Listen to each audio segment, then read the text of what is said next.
Bada bing, bada boo. 3 international high school students were sitting side by side in a row. We have 18-year-old Helen, her boyfriend John, and Helen's best friend Coco. They're all planning what to do for Helen's 19th birthday that's coming up in literally a few weeks. Helen's like, maybe I'll go visit my parents back in China. Maybe I'll bring John to meet the parents formally for the first time ever. It would be kind of perfect because 6 of their closest friends just flew back to China from California. So they could all reunite and have fun. Helen could drive them around her hometown in her Maserati. I mean, they were all really, really excited. The excitement was pushing them to be a bit goofier. They're poking fun at each other, giggling, whispering. Helen and John, they're still in their puppy love phase. So they're sharing these suggestive looks. They're eyeing each other up and down in front of everyone else in that room. The only time that they really snap out of it was when the door slams open and Helen's arch nemesis, her absolute enemy, walks in. And Helen's thinking, her again. How dare she show her face after everything she put them through? All 3 of the friends, Helen, Coco, and John, they stop talking to glare at her walking into the room. She never even glances back at them, but they make sure that she can feel their eyes burning holes into the back of her head. They wanted to make her feel as uncomfortable as possible. And then their names were called.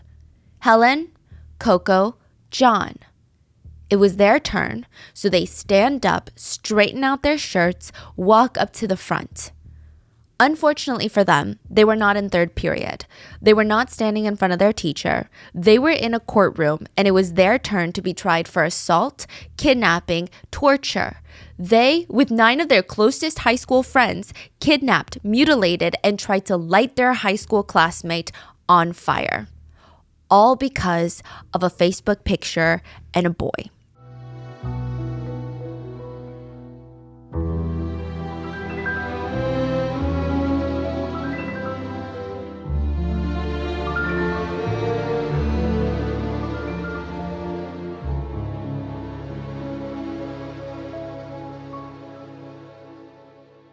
We would like to thank today's sponsors who have made it possible for Rotten Mango to support the Megan Muir Foundation, which is a nonprofit whose main mission is to support and inspire actions to end bullying, cyberbullying, and suicide.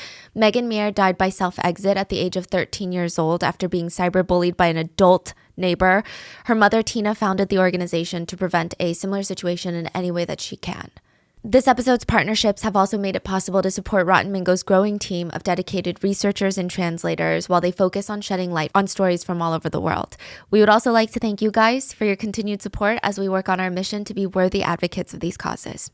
As always, full show notes are available at rottenmangopodcast.com. We had our wonderful Chinese researchers and translators assist on the gathering of the data for this case. It was an interesting case because it's kind of an international case, but not really because the court case takes place in California. But as always, with any of these cases that require translations, if there is anything lost in the translation, something miscommunicated, or any additional details that you would like us to know, please leave it in the comments. And with that being said, let's get started. The 6 high schoolers, they looked nervous on the plane. Maybe this is their first time on a long international flight without their parents. They were flying from LAX to Shanghai, China, and they just kept anxiously glancing around the airport. Like the entire time through security, they kept their heads down, almost as if they lift their heads, someone's gonna recognize them. And even now that they're on the plane, they still look a bit anxious, like they're gonna throw up any minute now. They look like they haven't showered. They spent all night packing and rushed to the airport. If you opened up their suitcases, you would likely see that they just shoved everything inside. They didn't neatly fold any of their clothes. They probably left most of their belongings back in California, where they would never be coming back. Because if they ever dare step foot on American soil again, they would be arrested and tried for kidnapping and torture. Meanwhile, another flight was headed in the opposite direction. So from Shanghai to California, one by one, 6 families land at LAX. Most of the 6 were middle upper class families in China. I mean, they're not super rich. They're not the upper echelon of society, but they're very well respected in their fields and industries. And yet here they are, canceling every single meeting that month, booking emergency flights, flying to America to handle their kids. they have these emergency meetings amongst them and they're ranting, they're complaining. It's so ridiculous. We did not pay this much in tuition every single year for our children to be treated this way. One mother tearfully spoke up first. My child only watched and she was still arrested. I just don't get it. Like, who do we have to talk to get this resolved? Another parent was almost crying. My son only brought the scissors. He didn't actually even use them on her. The others used the scissors. What's so wrong with just grabbing the scissors for them? They asked him to grab the scissors. And for him to face the same level of charges as the others that actually used the scissors, it's just ridiculous. What kind of justice system is this? Another parent stated, we're not rich like all of you guys. We sent our kids abroad. We scraped up every last penny in our savings to give these kids a better future. And now we're spending all of our money on an attorney and our kid could still go to a US prison. All of the parents nodded and agreed. Their children, the ones they saw once or twice a year, the ones that they shipped off to America and sent them big allowances to just keep them quiet, they're good kids. Should they really be judged for merely 5 hours of their entire lives? It was a 5-hour mistake. They've lived 16, 19 years. I mean, how many hours is that total? A lot. This is just 5. They're good kids. And now that the case has gone viral, the parents have to deal with the fact that their children are the most hated high schoolers in all of China. They don't even go to school in China. Now, here's a hypothetical question. If a group of teenage boys were stuck on a stranded island, how would they survive? How would they maintain some semblance of order? Would someone just start taking charge and everyone would blindly follow? Would there be a fight between two people who want to be the leader of the crowd? There's a story of a bunch of British boys, this is a fictional story, of a bunch of British boys that were stranded on an island without any adult supervision. And each passing hour, you just see how these boys start losing their minds. Like they go deeper and deeper down this hole of madness, and some of them never get out. Initially, they try to keep the peace and order. They replicate society that resembles the one in regular life. They elect a leader, Ralph. Ralph is a pretty reasonable guy. His main focus is getting a signal fire to attract the attention of any passing ships. He's like, we got to create shelter. We got to create a fire because someone's going to flag us down and we need to be safe until they do. We're going to be here for a while.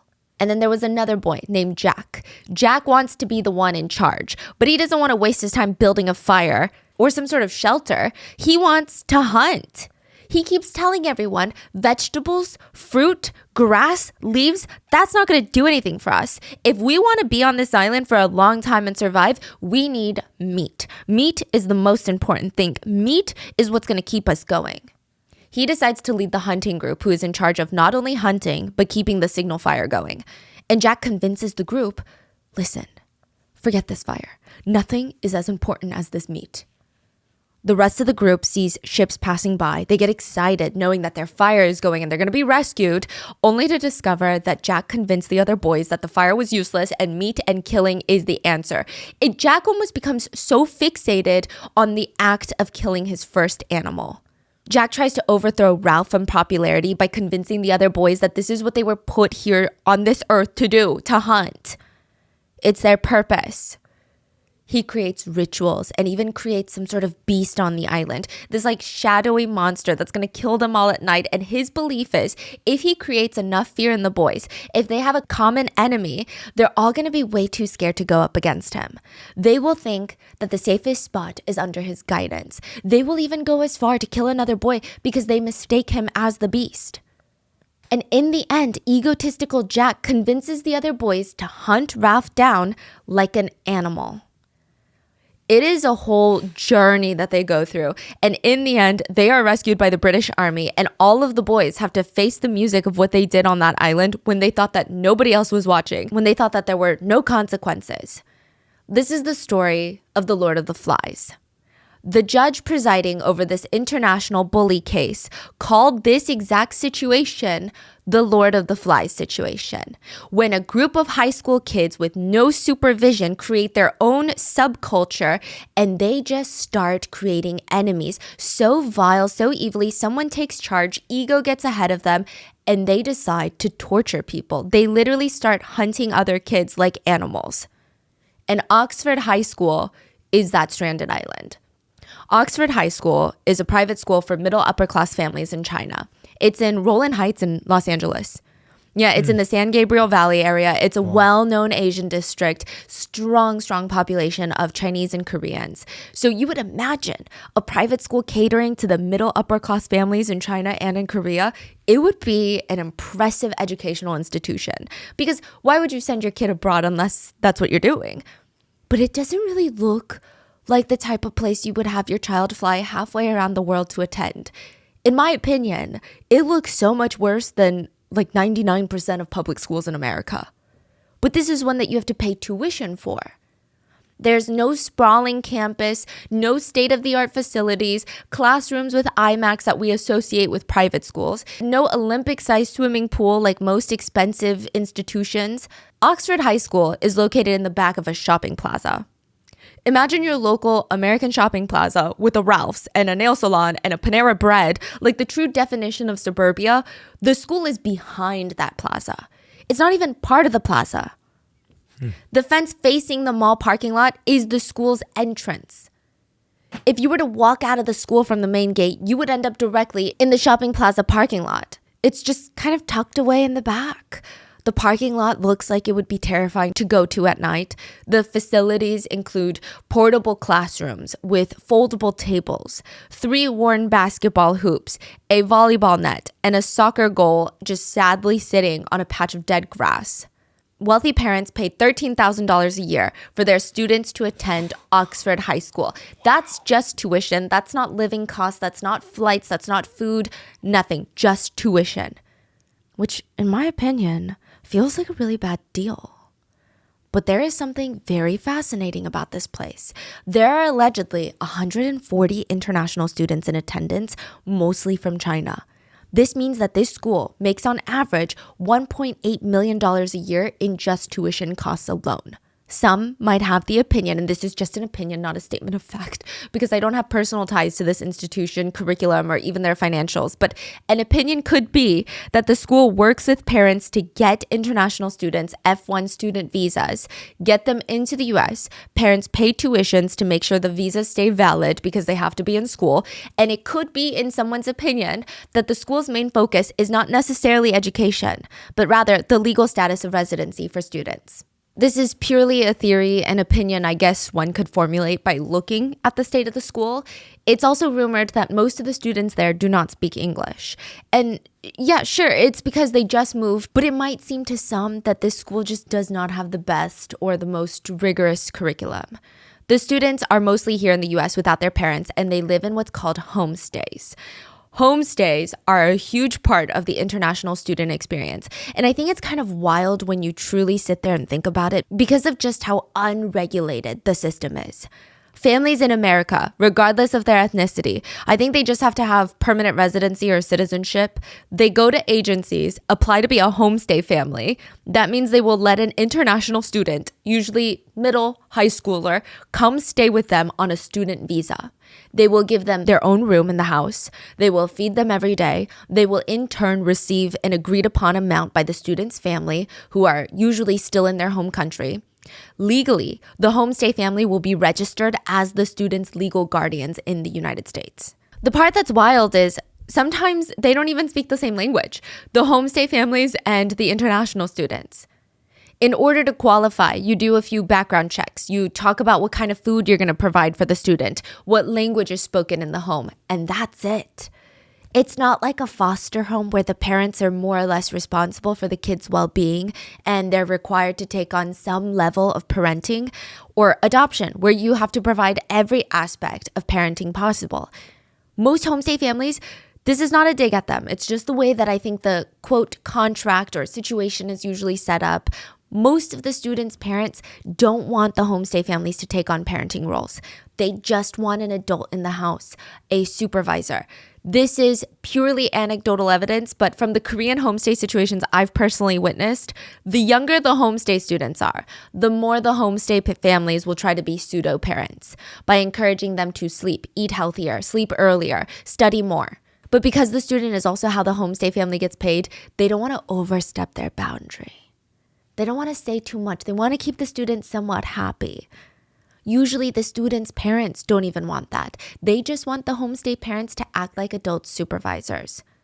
Usually high school homestay kids, the most that I've seen, the most parenting I've seen them get from their homestay families was just enforcing curfew. That's it. They truly didn't care too much about their grades even. But even then, they can't really get mad at the student for not following curfew. So it's kind of like, you're enforcing it, but are you really? There's actually a name for this. The students are referred to as parachute kids because the parents from their home country will just ship them off to a new country with a parachute and hope that they land correctly, all by themselves. The main incentive of this, because it sounds crazy when you just think about it from this perspective, but if you're studying in middle school or high school in the United States, it is much easier to get into an American college than if you went to high school in Korea or China, for example. So if you're trying to apply to UCLA, way easier if you're a high school student in the US. And once you get into that American college, so much easier for your life here. Get citizenship, have more opportunities in the US, specifically China and Korea. I know a lot of people want to send their children to study in the US, not because oh my God, US supremacy or anything, but just the sheer amount of competition in those countries, the work environment where you legally only work 50 hours, but you probably work 100 hours a week.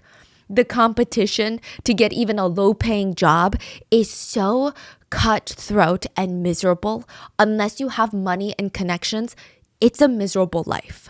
It's definitely a hard life. And I'm not saying it's easy anywhere in the world, right? But it's I think a unique work environment that a lot of parents don't really want their children to experience because they themselves have experienced it. So they send their kids to places like America, and sometimes it really does work. A lot of homestay kids, they understand the purpose of being here. So they're super self-motivated. They get into great universities. They become a very strong contributing member of society here. Whereas other parachute kids, the other extreme, they end up in schools only to hang out with other rich parachute kids. They never learn English. They create their own mini societies in the school. They drive around in Mercedes, no curfew, no rules, no parents. They stay out past 2 a.m. on school nights, spend their time at karaoke bars, Chinese tea houses. They're drinking, they're smoking, they're spending their allowance on anything that they want that their parents pay them. And they also have a tendency to try and replicate some of the bullying environment that you might see in other places. And again, this is not a dig at China or anything. I think different countries just have different ways they handle bullies. So I know in China and in Korea, bullies are often handled on the school level. In America, bullying is technically a crime. So if there's assault, it's happened on the legal level, regardless of if you're in school or not, if that makes sense. So there is that slight difference. I don't think one is better than the other. I guess it's up for you to decide, but just a little difference. Now, most of the high schoolers at Oxford, they fall into this latter category. They have their own unsupervised society within the school.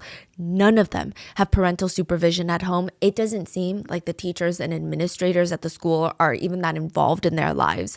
There were 86 students. The option to make friends, build new connections, super limited. And so what happens when you're stuck in this group and you're developing and you've got all this teenage angst and no supervision, no guidance, a lot of drama unfolds. There's a lot of tension and cliques within the 86 students. And it feels more heightened. It feels higher stakes because each friend group, they need an enemy to stay together. I'm going to explain the dynamics in a second, but they do not have supervision at this school or at home. Okay, just to give you a visual picture, and I'm not judging them, but a lot of them would wear stilettos to school. They would smoke cigarettes in the parking lot, literally right outside the door at school. Which, can you imagine doing that? That's ballsy. They would skip class to go drive their Mercedes and drink at tea houses, underage drink. It seemed like it got to the point where a few of them even lost touch with reality. They have no idea how consequences and how the real world works. They think this is the world, this little school, this environment, that's it.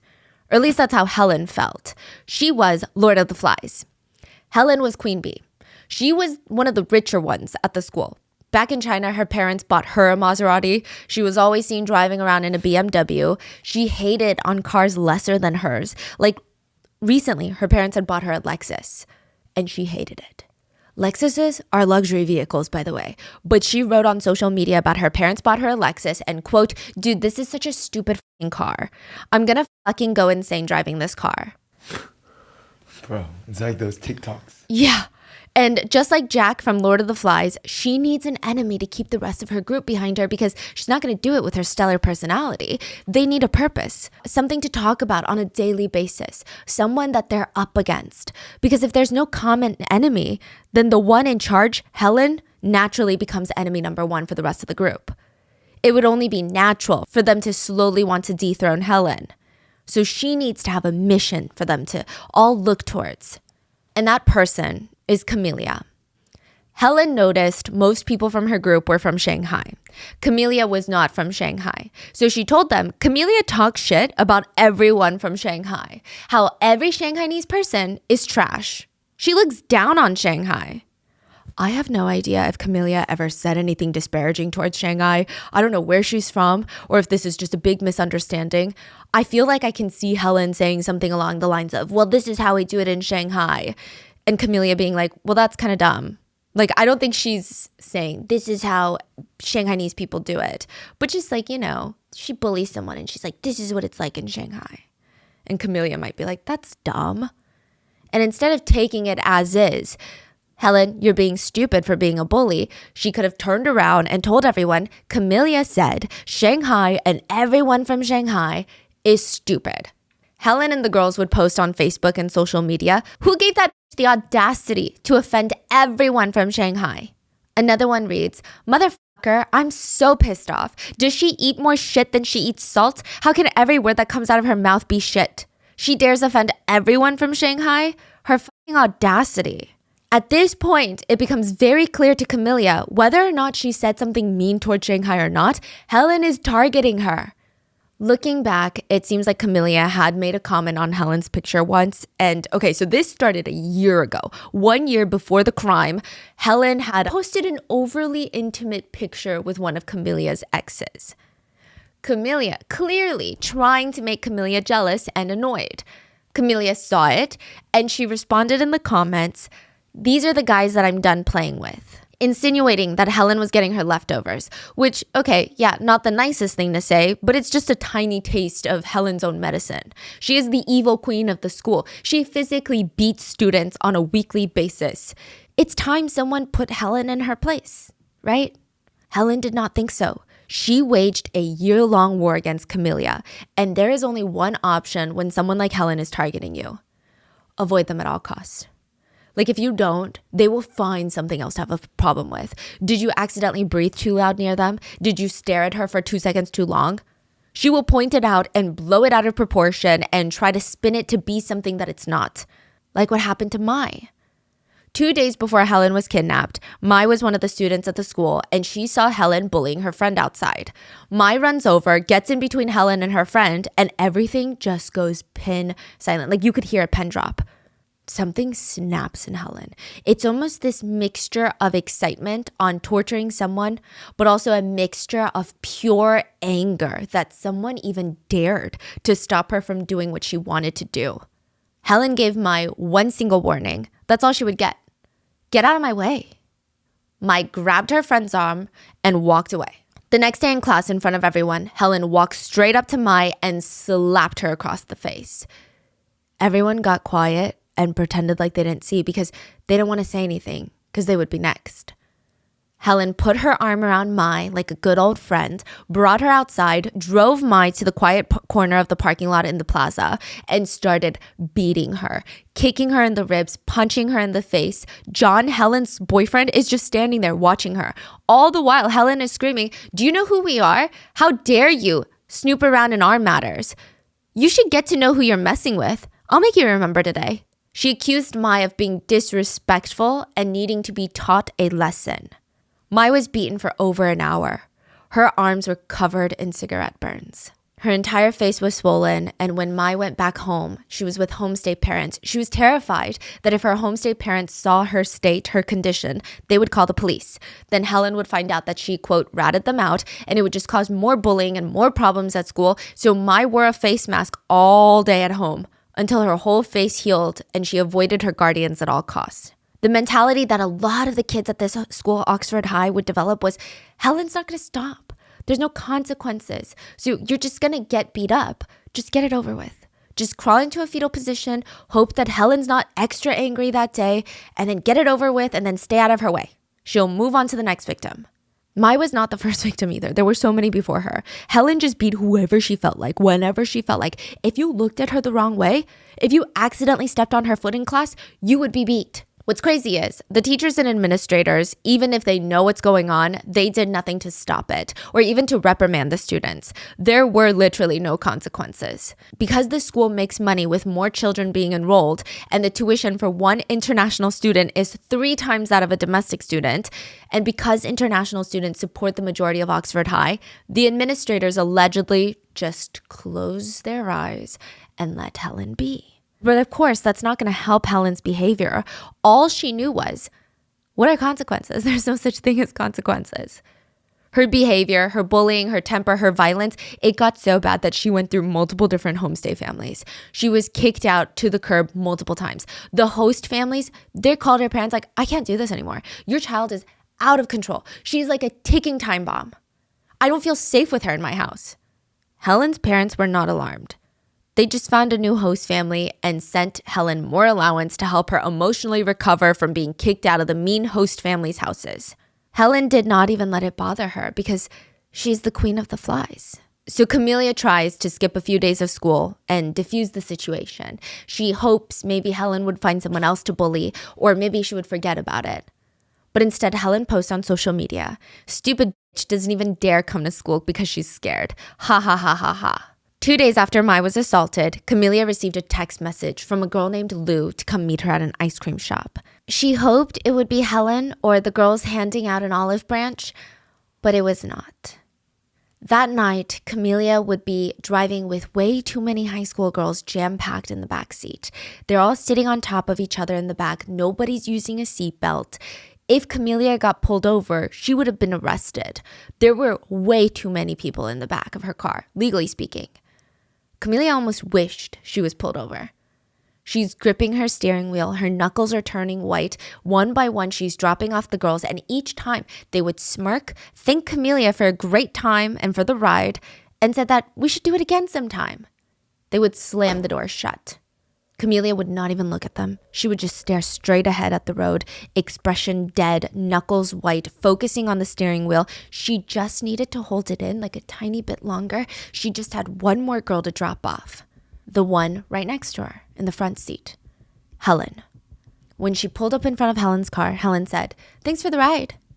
But she pauses and turns to Camelia and says, "You know, if you tell anyone what happened, I'm going to tell everyone that it was your best friend who did this to you, not us. And every single one of those girls that you dropped off, they're going to back me up. It'll be 12 against your word.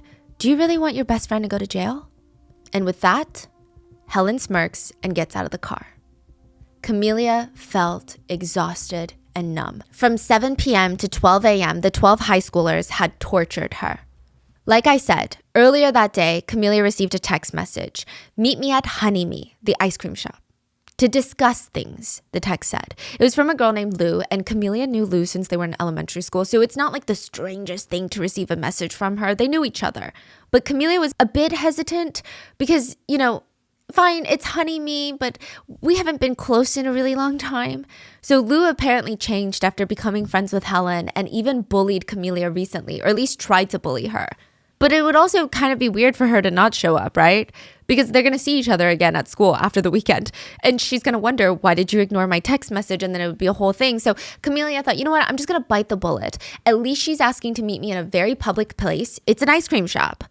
But just as a precaution, Camelia asks her best friend Albert to come with her. So it just wouldn't be so awkward and weird. On the way there, Camelia is kind of feeling better about the whole thing. She's thinking, you know what? They're friends with Helen. Maybe Helen's over it. Maybe Helen wants to have some sort of peace meeting. Maybe she's going to sit there and be like, Helen wants to have a nice chat with you. I think she feels bad. And then Camelia would be like, you know what? I feel bad. And they could all be better again. But the minute that they walk in through the ice cream shop doors, they know that's not what's going to happen. Camelia felt her heart drop because sitting right next to Lou with a smirk on her face is Helen and her boyfriend, John. They smile and they wave at Camelia. And now it's way too late to turn around because then what? What are they going to say at school then? It would just make things worse, more awkward, more uncomfortable, probably more violent. Maybe her and Albert could sit down, push through all of this, share an ice cream. It would be so awkward, but at least it'd be less awkward than running out right now, right? Camelia did not have time to think about her options. Albert sat down, oblivious, like clueless to how bad all of this was about to get. Camelia trails along, sits down. She assumes because we're in such a public space, it's going to be safe, right? Before Albert can even bite his ice cream, Helen turns to him and asks, "You should leave." What? I think what we're about to talk about should really just be left between girls. It's a girl matter. Which is weird because Helen's boyfriend is sitting right there. But Albert felt pressured. I mean, I have no idea if Albert had any clue what Helen had planned for Camelia, but he got up, took his ice cream, and left Camelia alone at the ice cream shop. But still, it's a public space, right? Camelia sat there trying to just stare at her lap, thinking of all the excuses she could try to use to leave. But Helen's already on her phone calling her friends one by one in front of Camelia, asking them to come to the ice cream shop. Her best friend Coco was the first to pick up, and she smirked when she heard Helen was with Camelia, and she stated over the phone, "I'll be there in a minute."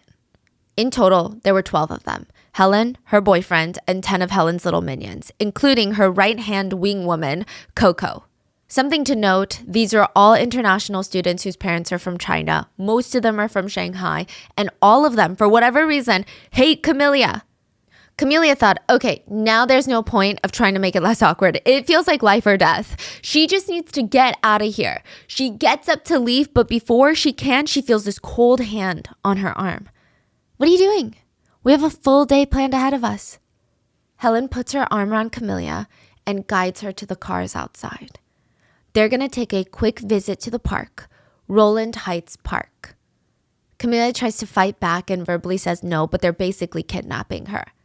They arrive at the park at 7 p.m. Most families made it back home. The sun is setting. They choose a very remote area. I mean, most people don't even venture off and hike into this part.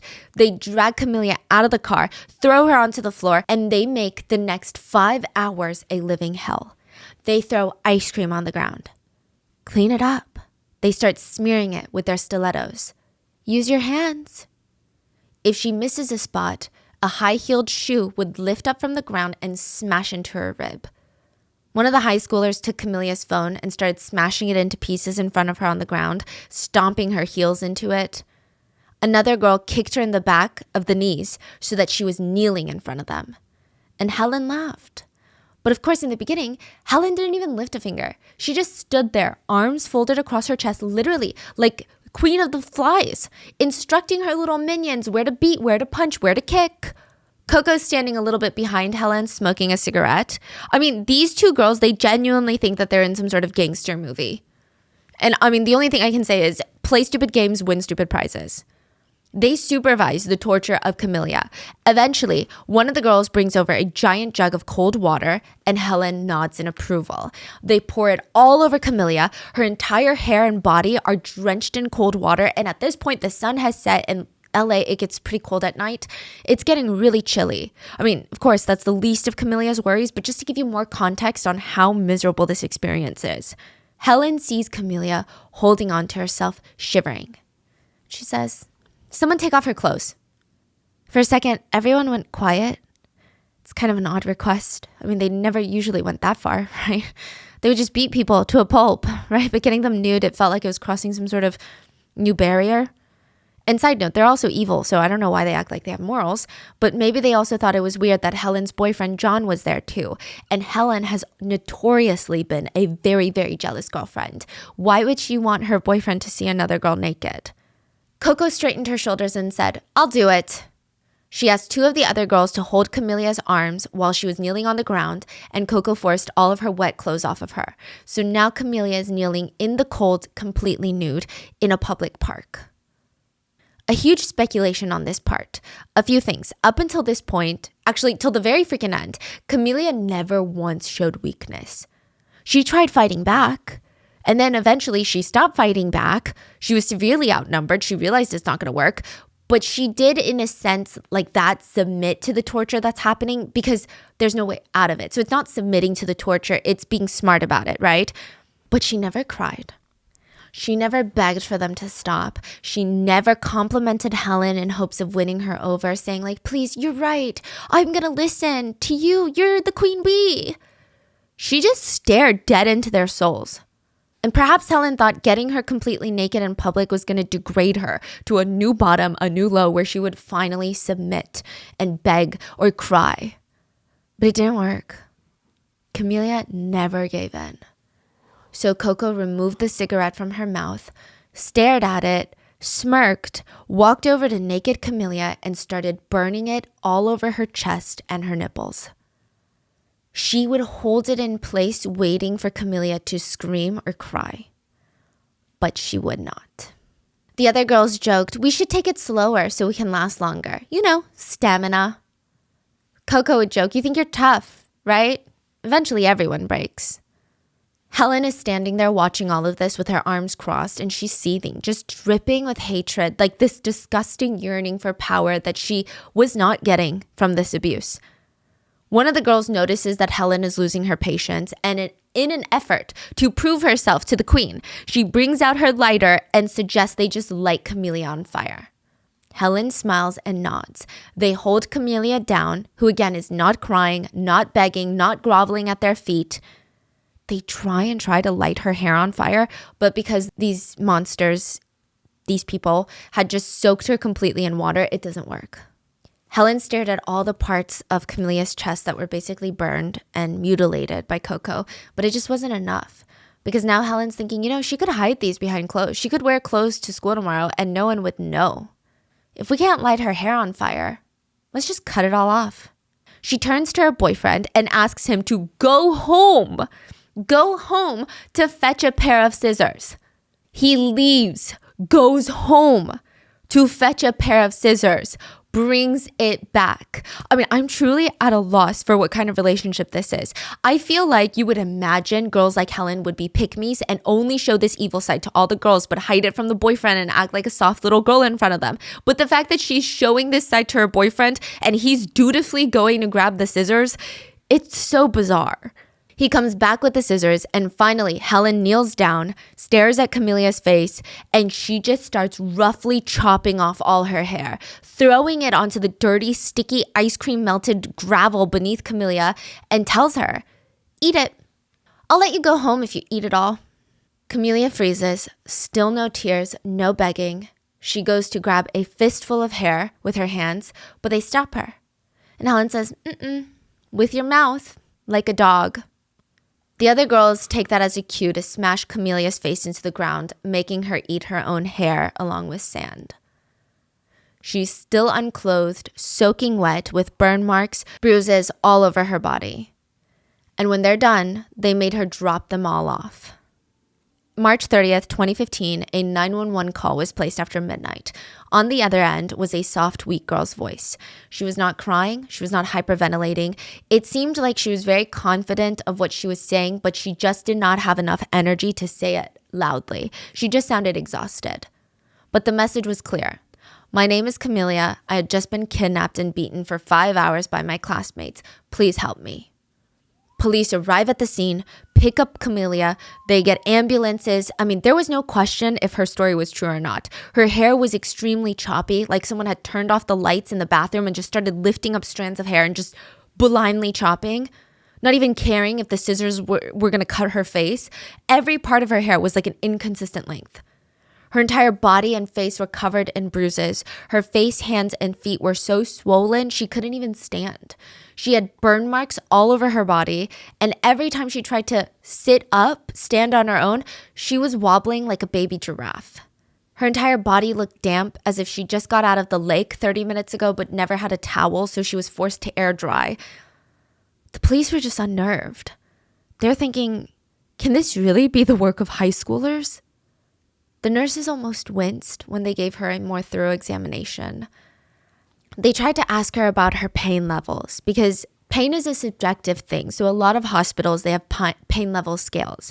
They're just trying to see where your pain tolerance is and how much pain you're in right now. Most pain scales are from 0 through 10. So a score of 0 means no pain. 10 is like the worst pain you've ever felt in your life. So 0, no pain. 1, pain is noticeable, but then like you don't really think about it. It's like a paper cut, you know? If you think about it, it hurts, but if you don't, you forget. 2 is minor pain, maybe a paper cut when you have to run it underwater. It's that like, annoying pain. 3, noticeable pain, but you can still distract yourself, maybe if you play a video game. 4, moderate pain. If you're involved in a high intensity activity, you can ignore the pain for a little while. 5, moderately strong pain. You cannot ignore the pain for more than a few minutes.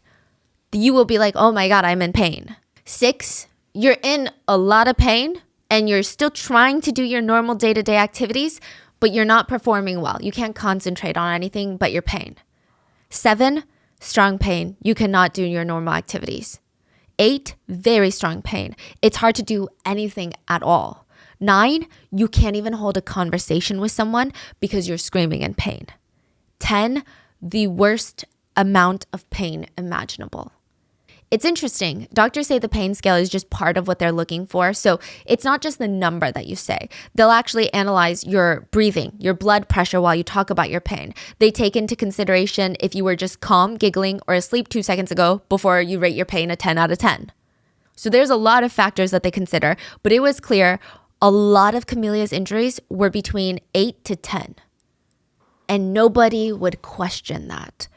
Her injuries were really bad, and they were all inflicted by high schoolers. When Helen was arrested, she looked really bored. She looked really arrogant, like it's not that big of a deal. All she has to do is pay a fine or pay the victim some money, shut them up, be on their merry way. So why are all these cops pretending to like go through these motions? She turned to the head officer when she was arrested and said, "How long do you think this is going to take? I got to go home, back to China for my 19th birthday later this month." They just smiled at her because they're like, there's no way this girl is going home for her 19th birthday. She's probably going to be in prison. They didn't tell her that though. They just let her slowly find out. Bail was set at $3 million each for Helen, Coco, and John. So there were 12 bullies. I mean, it was really easy to find them. Most of them went to Oxford High with Camelia. She knew who they were. Out of the 12, 6 were arrested the very next day. What about the other 6? They fled the country. 3 of the 6 that were caught were minors, so we don't have their names. The other 3 were above the age of 18. We have Helen, her boyfriend John, and Coco. They would be tried as adults. Side note about the 6 that fled the country, technically they're going to have no consequences. 0 consequences. China will not be trying them for the crime because it took place in America. The only thing I guess is if they ever set foot in America again, they will be arrested at the airports. But still, that's not really a consequence compared to what they did to Camelia. Meanwhile, the parents of the 6, the 3 minors, the 3 adults, they all really wanted the torture charges taken off. Because torture for adults carries a life sentence with the possibility of parole, at least for the adults. One of the attorneys even tried to argue for Helen, Coco, and John. He stated, "I'm sure these kids suffer from loneliness. So they bond with other kids in the small Chinese circles with no supervision, no one to turn to for assistance. So these things, they can get out of control." John's attorney threw Helen and Coco under the bus and basically stated he's merely a bystander. All he did was grab the scissors. Coco's attorney threw Helen under the bus and they stated, "Coco is more of a follower than a leader. She's a very young girl. She's not mature enough to evaluate everything happening in the park and make a more thoughtful, careful decision." Everyone was trying to point the finger at Helen, who honestly could not care less. Like the minute that she stepped into that courtroom, she's smirking, she's giggling, she's making like sexy eyes at her boyfriend John. She is not taking any of this seriously. She is not afraid. She just has this cocky expression on her face that a lot of people describe as wanting to punch it off of her. She acted like, "What's the big freaking fuss, everyone? Jeez." When Camelia went up to the stand to give her statement, Helen kept interrupting her and commenting on her statement, glaring at her, trying to intimidate her to shut up. You would think that Camelia was giving a science project speech and Helen is bullying her in class, which is still horrendous, but it's kind of unimaginable that someone is doing this in the courtroom. She's cussing at Camelia in front of the judge while she's on trial for trying to set Camelia on fire. The looks she's giving Camelia were so heinous, the judge warned her, "You gotta stop or else." These are the 3 that pled not guilty. Later, Helen's attorney would argue mental illness. I mean, I guess Helen was beyond helping, so he really has no choice, but he's like, clearly she's ill. During psychiatric evaluations, it was determined that she was in a completely stable mental state at the time of the incident and capable of bearing responsibility. Helen's attorney read her statement in court, which Helen thought was going to help her case. Side note, Helen seems really, really upset about the fact that the internet hates her. So she thought not only would this get the judge to see her for who she really is, which is like this sweet, kind person, but the internet would fall in love with her after this too. Let me know if you think it worked. Helen wrote, "Your honorable judge, attorney, and everyone concerned, I sincerely apologize to everyone. I am so sorry. I have made a terrible mistake, and there's nothing I can do to make things better for the people that I've hurt. I accept full responsibility for my behavior, and I hope my consequences are a lesson that helps others avoid making similar mistakes. I'm not a bad person. This case is about 2 days of my life. I wish I could go back in time and wake up the day before this happened and do the right thing, but I know that's impossible, and now I will accept the punishment for what I did. It's very hard for me to say how I feel right now. I feel scared, but also glad that this case is over. I wanted to improve myself, stay out of trouble, and even earn a college education while in prison. I'm a good student. I know education is important for my future when I'm released. And while I was in jail during awaiting this trial, I not only worked on my schoolwork, but I began studying the Bible every day. I know that Jesus will help guide me through my stay in prison and for the rest of my life. I know he has seen the changes in me and seen the remorse in my heart. I just feel so regretful, and I have sought forgiveness, and I hope to earn it. As I said, I'm not a bad kid. If I am judged based on the 2 days out of my 19 years that got me into so much trouble, I must look like the worst person in the world. I have read that I am hated here and in China. I probably deserve to be viewed that way. But the other and better side of me is a person who tries to help other people. People who know me, they write nice letters about me. They know that I'm a young lady who loves and helps others in every way that I can. While in jail, I've helped others learn better English and even Spanish. I've received honors from jail for my studies. I always look forward to receiving new books to read from my mother. I want to thank my parents. Is this an Oscar-winning speech, or is it like... Yeah. I want to thank my parents for helping me through this part of my life, especially my mother, who has traveled back and forth to China to visit me in jail. I owe everything to my parents. I know I've let them down, but I promise I will someday make them proud again. They sent me to the United States for a better life and a better education. Along with that came a lot of freedom. In fact, too much freedom that I just wasn't used to. In China, I was very obedient and cheerful while living with my parents. Here, I became lonely and lost. I didn't tell my parents how I felt because I didn't want to burden them. I didn't want them to worry about me. I wish I told them how I felt. I took all that stress and carried all the emotions by myself without saying a single word. I'm sure my emotions began to take over, and I did bad things to people. I reflect on my behavior and I ask, how could I have done such bad things? I have no answer except to say there's no excuse and no one to blame but myself. I really miss my family, my friends, and the little things in life that we don't really think a lot about until we lose them. Life is not only about having the latest iPhone or pretty dresses. Also, when people make a really heinous action, but they're like, let me tell you what I learned from this. You are in no teaching spot, lady. You are not a motivational speaker, girl. What's going on? It's about respecting others and being kind and respectful to your parents and everyone else. When I got arrested in this case, I lost those things. I never thought about the consequences. Now I know what bad behavior can do to you and how fast I can lose the love and company of my parents and my freedom. I'm asking those whom I have harmed for forgiveness. I'm deeply sorry. I mean that with all sincerity. I hope they do not carry the wounds from what I did throughout their lives.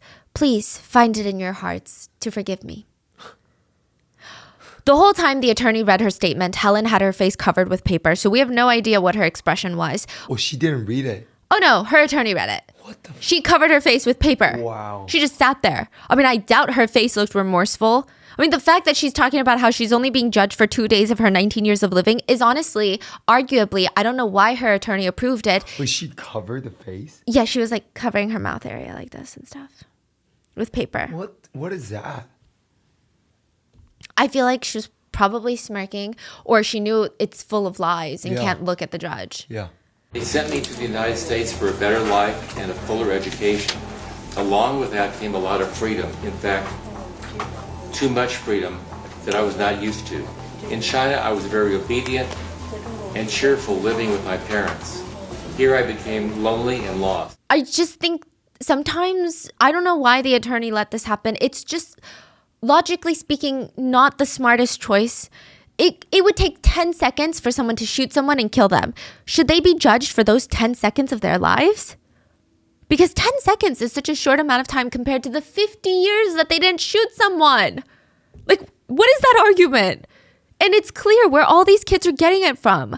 None of the parents were any better. One of the dads of the minors was arrested during this trial. He flew from China, got arrested. Why? He tried to bribe the victim to say something nice about his daughter. Tried to give the victim money, hoping that the judge will give all the other kids higher sentences and go lenient on his daughter because the victim would say, this one was the one that was nice, or she seemed like too scared to stop it. Yeah, the victim did not fall for it. He was caught trying to bribe the victim, was arrested on suspicion of bribery and obstruction of justice. It only backfired because it only attracted more attention to this case in China. I will say this case blew up a lot more in China than in the US. And for a lot of reasons, Chinese netizens were so disgusted. And it also was a soft point for the nation itself because there are a lot of, hard relations with the United States, and to have these high schoolers that are Chinese nationals go to the United States, do such heinous things, it was just so disappointing and embarrassing as a nation. So it became a topic of conversation where it's not just a bullying case, but like, what are we doing as parents? Are we headed in the right direction? Is this a good idea for parents to just like parachute their kids to all these other countries if they can't handle their children? Like, that's not good parenting. And his arrest would only draw more attention to that. The prosecutors would end up dropping the charges because he was technically caught before he could actually pay and bribe the witness. But I think they answered the question that netizens had of, how did the kids even get like this? Yeah, their parents. The answer is their parents. In the end, Helen was sentenced to 13 years in prison, kidnapping, assault, and serious personal injury. She can get out in 8 years for good behavior. Coco, who burned Camellia with cigarettes, was sentenced to 10 years, but can get out in 5 years. And then John was sentenced to 6 years in prison, but can get out in 3. The first time the court saw any emotion other than giggly cockiness and sexual innuendos and looks between all of them was when their verdicts were read. They sobbed so hard, their whole bodies were shaking. Yeah, I guess they couldn't believe it. According to their defense attorneys, they advised their clients to not appeal because if they continue to fight, they will likely get higher sentences. This was the absolute best outcome that they could have ever wished for, which is infuriating. As for the 3 underage kidnappers, they had a private trial. They were all sentenced to under a year in a juvenile facility, and they will not be deported back to China after they complete their sentence. The 3 adults will be deported back to China. A lot of people were upset about this. There was actually a lot of discourse amongst Americans too about Helen, John, and Coco, and about the American prison system and justice system when it comes to foreign nationals who commit crimes. Some American taxpayers were upset that their taxpayer money is supporting these 3 in jail, and then they just get sent back to their home country. Then others were arguing, actually, no, the American prison system is so miserable, they kind of deserve it. So it was a debate, but these were the most hated high schoolers in China. A lot of Chinese netizens, they did feel very embarrassed on behalf of the nation, but they also were using this as an opportunity to change how they saw things. So there was actually a movement of sorts to have way stricter rules and regulations enforced for bullying in high schools in China, even though this didn't take place in China. So they were saying how this is actually, maybe we should follow that route. So in China right now, if you're caught for bullying, it's amongst the school and administrators. In America, it seems like it was a legal case. We should make it a legal case. And another thing is, the victim ended up suing the 3 adults for, wrongful involuntary captivity or something along those lines, right? And it was another conversation in China because for financial compensation for crimes in China, it's really hard to reach a settlement. When an adult causes a death, the victim's family is only compensated typically for funeral expenses. Emotional and mental damage compensations are not as common in China. But in the US, courts are usually more open to taking that into consideration for victims of violent crimes. So China was really enraged about this, and netizens are saying maybe there are a few things that we should also adapt into our legal system because it just doesn't make sense. Which, side note, I don't want to make this like a one country versus another country or a comparison. I think bullying is definitely an international problem. Every country has a lot of work to do to create a safer space for children. I mean, clearly, in America, I would hardly call schools a safe space for kids.